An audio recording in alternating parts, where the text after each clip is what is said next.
has crossed a line no one believed the monarchy would ever cross. King Charles has forced a general election, the government has collapsed, and Keir Starmer was left stunned as power slipped away in real time. This is not a rumour. This is not a leak. This is a constitutional earthquake unfolding right now. And the consequences will define Britain for generations. What began as unrest has become history in motion. And the speed of what just happened has left Westminster reeling. Only hours ago, Britain was locked in paralysis, a government clinging to power, with record low support, a nation on edge.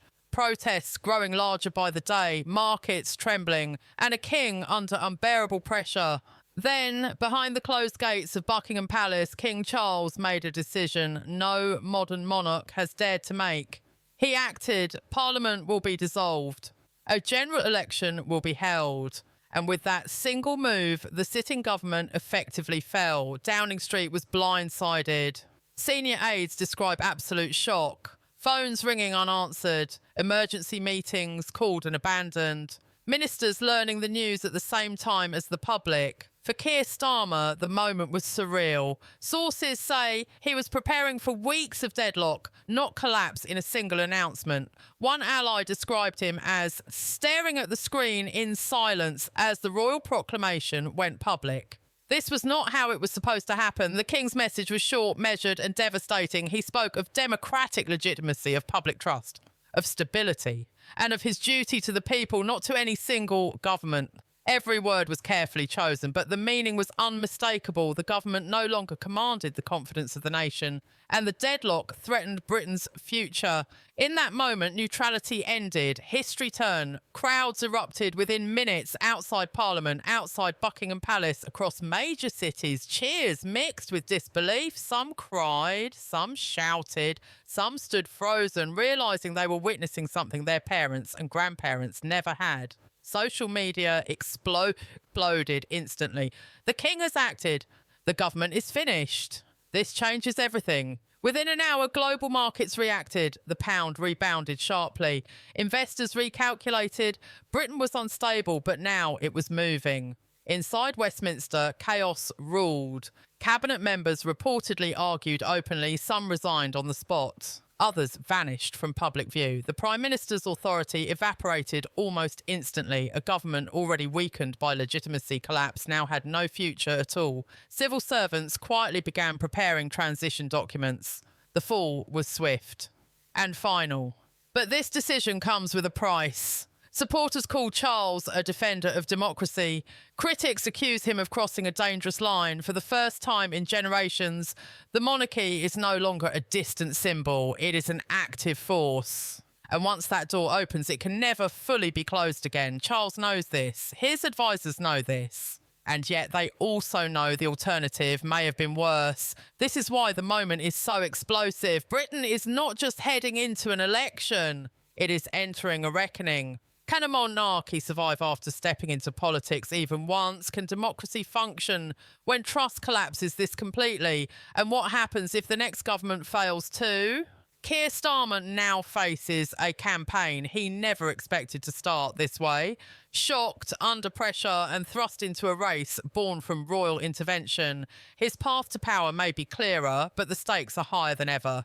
This election will not just decide a government, it will decide what Britain is. The king has spoken, the government has fallen, and the country now holds its breath. Because what happens next will not just shape the next parliament, it may redefine the limits of monarchy, democracy and power itself.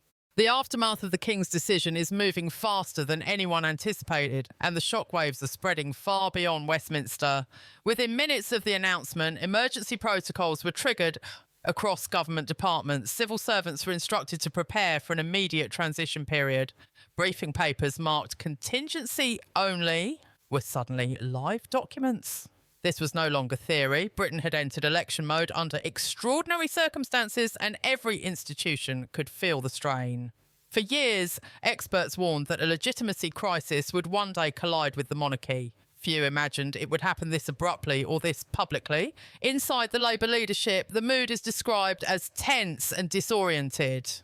Keir Starmer had positioned himself as the steady alternative. the patient figure waiting for power to arrive through normal channels. Instead, power was thrown into the air. Allies say Starmer is now facing an impossible balancing act. He must campaign hard without appearing to celebrate the fall of a government brought down by royal intervention. One wrong sentence could cost him credibility. Too much enthusiasm and critics will accuse him of riding the Crown's decision. Too much caution and voters may see weakness.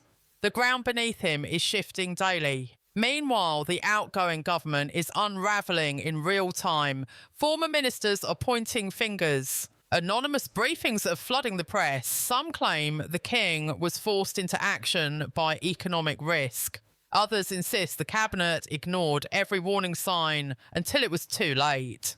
Trust has evaporated inside the ruling party, and unity no longer exists. Several senior figures are rumoured to be preparing announcements stepping away from frontline politics altogether.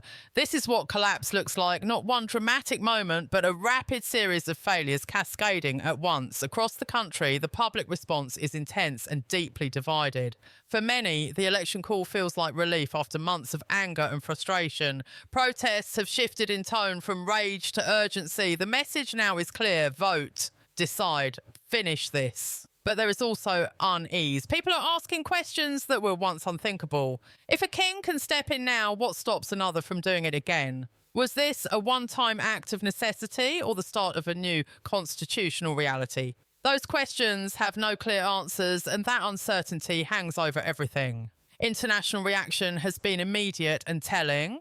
World leaders have welcomed the return to democratic process, but privately, diplomats are cautious. Britain is being watched closely.